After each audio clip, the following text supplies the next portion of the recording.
ঢাকার ধানমন্ডি ৩২ নম্বর সুধা সদন সহ বিভিন্ন স্থানে ভাঙচুরের ঘটনা ঘটেছে ৬ ফেব্রুয়ারি বুধবার সন্ধ্যার পর থেকে।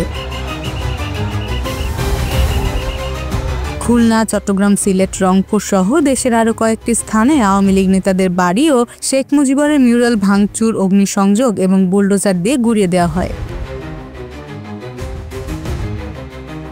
বুলডোজার দিয়ে ভাঙা হয়েছে ধানমন্ডি ৩২ নম্বরের শেখ মুজিবুর রহমানের বাড়ি। বুধবার ৫ ফেব্রুয়ারি রাত 11:15টায় বাড়িটির দেয়াল বুলডোজার দিয়ে ভাঙতে দেখা যায়। সময় বাড়ার সঙ্গে সঙ্গে বাড়তে থাকে জনতার ভিড়ও।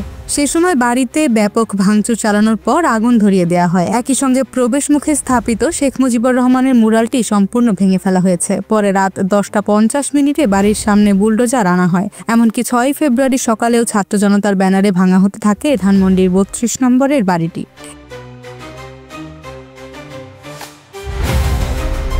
এছাড়া খুলনা, চট্টগ্রাম, সিলেট, রংপুর সহ দেশের আরও কয়েকটি স্থানে আওয়ামী লীগ নেতাদের বাড়ি ও শেখ মুজিবুরের মুরাল ভাঙচুর করা হয়।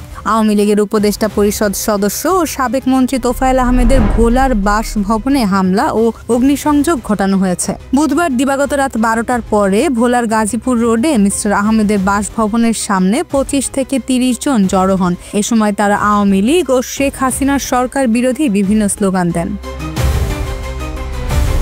রংপুর বিশ্ববিদ্যালয় ও কারমাইকেল কলেজে শেখ মুজিবুরের মুরাল ভাঙচুর এবং আরও কয়েকটি স্থানের মতো রংপুরে দুটি শিক্ষা প্রতিষ্ঠানেও শেখ মুজিবের মুরাল ভাঙচুরের ঘটনা ঘটেছে। রংপুর বিশ্ববিদ্যালয় ও কারমাইকেল কলেজে স্থাপিত দুটি মুরালে ভাঙচুর চালানো হয়। রংপুর সিটি কর্পোরেশনের বুলডোজার দিয়ে একটি মুরাল ভাঙতে দেখা যায়। ক্ষমতাচ্যুত সাবেক প্রধানমন্ত্রী ও আওয়ামী লীগ সভাপতি শেখ হাসিনা বুধবার রাতে অনলাইনে ভাষণ দেওয়ার পর সেটার প্রতিবাদে চট্টগ্রামে বিক্ষোভ ও মশাল মিছিল বের হয়। পরে মিছিল থেকে চট্টগ্রাম মেডিকেল কলেজ ও জামাল খান এলাকায় গিয়ে সেখানে অবস্থিত শেখ মুজিবের মুরাল ভাঙচুর করা হয়। অন্যদিকে সিলেটেও জেলা প্রশাসকের কার্যালয়ের সামনে থাকা মুজিবের মুরাল গুঁড়িয়ে দেওয়া হচ্ছে। সিলেট সিটি কর্পোরেশনের একটি বুলডোজার দিয়ে মুরালটি ভাঙা হচ্ছে বলেও জানা যায়। কুষ্টিয়ায় আওয়ামী লীগের যুগ্ম সাধারণ সম্পাদক মাহবুবুল আলম হানিফের বাড়িটিও বুলডোজার দিয়ে ভেঙে দেওয়া হয়েছে। বুধবার রাত 10টার দিকে শহরের পিটিআই সড়কে 3তলা বাড়িটি ভাঙা শুরু হয় বৈষম্য বিরোধী ছাত্র জনতার ব্যানারে।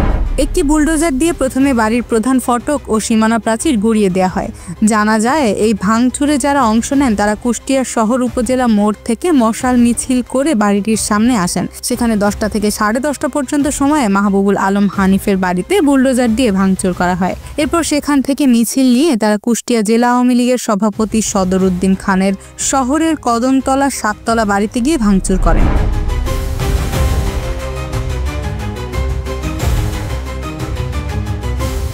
খুলনা মহানগরের ময়লাপোতা এলাকায় অবস্থিত শেখ বাড়ি নামে পরিচিত একটি স্থাপনা বুলডোজার দিয়ে গুঁড়িয়ে দেওয়া হয়েছে। ওই বাড়িটি ক্ষমতাচ্যুত সাবেক প্রধানমন্ত্রী শেখ হাসিনার চাচার বাড়ি।